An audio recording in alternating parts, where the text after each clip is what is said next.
क्या आपने कभी सोचा है कि पाकिस्तान की सियासी तारीख में एक भी हुकूमत अपनी मुकम्मल मुदत पूरी कर पाई है?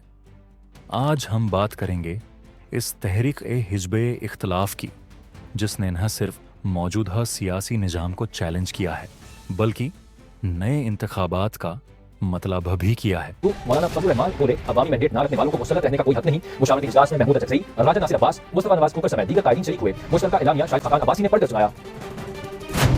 तमाम पार्टियों ने इस बात का इरादा किया है कि 8 फरवरी 2024 के इलेक्शन धांधली ज़दा इलेक्शन था। ये अवाम का मैंडेट नहीं, बल्कि एस्टेब्लिशमेंट ने अपनी मर्जी का मैंडेट मैनेज करके अपनी मर्जी की हुकूमतें बनाई हैं। इन लोगों को मुल्क पर मुसल्लत रहने का मजीद कोई हक हासिल नहीं है। उनको फौरी तौर पर मुस्तफ़ी होकर असर-ए-नौ इंतखाबात का ऐलान कर देना चाहिए। पिछले इंतखाबात में धांधली हुई और हुकूमत आवाम की सही नुमाइंदा नहीं रही। हिज़्ब-ए-इख्तिलाफ़ की जानिब से नया अलायंस तश्कील देने का ऐलान हुआ है, जिसमें पाकिस्तान तहरीक-ए-इंसाफ, मौलाना फजल अल रहमान की जमात, साबिक वज़ीर-ए-आज़म शाहिद खाकान अब्बासी और दिगर सियासी जमातें शामिल हैं। यह नया इतिहाद इस वक्त सामने आया है जब आवाम की नज़रें मुल्क की गैर मुस्तहकम सियासी सूरत हाल और मुसलसल अहदों की अदम तकमील पर मरकूज़ हैं। हिज़्ब-ए-इख्तिलाफ़ के इस नए मतलबे की बुनियाद मौजूदा हुकूमत की गैर शफाफियत और आवामी नुमाइंदगी की कमी पर है। उन्होंने कहा है कि मौजूदा इंतखाबात मुकम्मल तौर पर नाकाबिल कबूल हैं, क्योंकि उनमें धांधली के ऐसे केसत सामने आए हैं जिन्हें नज़रअंदाज नहीं किया जा सकता। यहाँ एक बात जो हमेशा से पाकिस्तान की सियासत का हिस्सा रही है कि कोई भी हुकूमत अपनी मुकम्मल मुद्दत पूरी कर पाई। यही वजह है कि हिज़्ब-ए-इख्तिलाफ़ ने कहा है कि मुल्क को एक नई और शफाफ हुकूमत की अशद ज़रूरत है, जो आवाम की हकीकी ख्वाहिशात की तर्जुमानी कर सकें। हुकूमत ने इस नए मतलबे को संजीदगी से नहीं लिया। ख्वाजा आसिफ ने वाजह कर दिया, कहा, हमने पीटीआई की हुकूमत को 2022 में मकूब करने में 4 साल लगाए। ये बयान न सिर्फ मौजूदा हुकूमत की कमज़ोरी को उजागर करता है, बल्कि इस बात का भी पता देता है कि सियासी निज़ाम में तब्दीली की कतनी गुंजाइश है।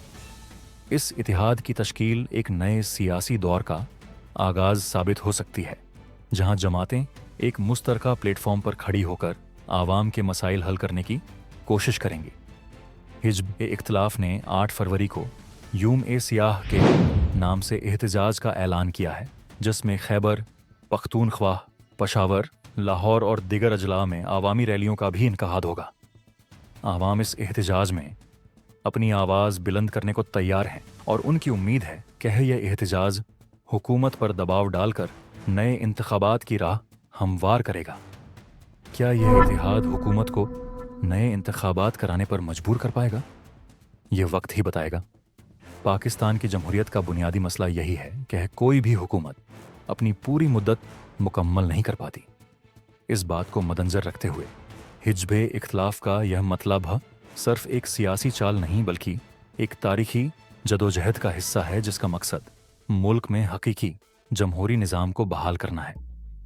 आज के सियासी मंजरनामे में आवाम की उम्मीदें इस नए इतिहाद से वाबस्ता हैं कि यह मुल्क को एक नई समत में ले जाएगा। सियासी मुल्कों और तकसीम के बावजूद आवाम की ख्वाहिश है कि एक मरतब फिर इंसाफ, शफाफियत और जमहूरियत को ज़िंदा किया जाए और हुकूमत आवाम की असल आवाज़ बनकर सामने आए। आखिर में यह कहना बजा होगा कि पाकिस्तान की सियासत में हमेशा से बदलाव का अमल जारी रहा है और यह नए मतलबे भी उसी तब्दीली की तलाश का हिस्सा है। हिज़्ब-ए-इख्तिलाफ़ का ये कदम एक नई सभे की नवीद दे सकता है, जिसमें मुल्क की सियासी निज़ाम को बेहतर बनाने के लिए आवाम और सियासी रहनुमाओं के दरमियान एक नया इतिहाद कायम हो। आइंदा के दिन यह देखना होगा कि हुकूमत इस दबाव का कैसे मुकाबला करती है और क्या मुल्क की तारीख में एक बार फिर नए इंतखाबात का चक्कर शुरू होता है, या यह सिर्फ एक और सियासी चाल साबित होती है।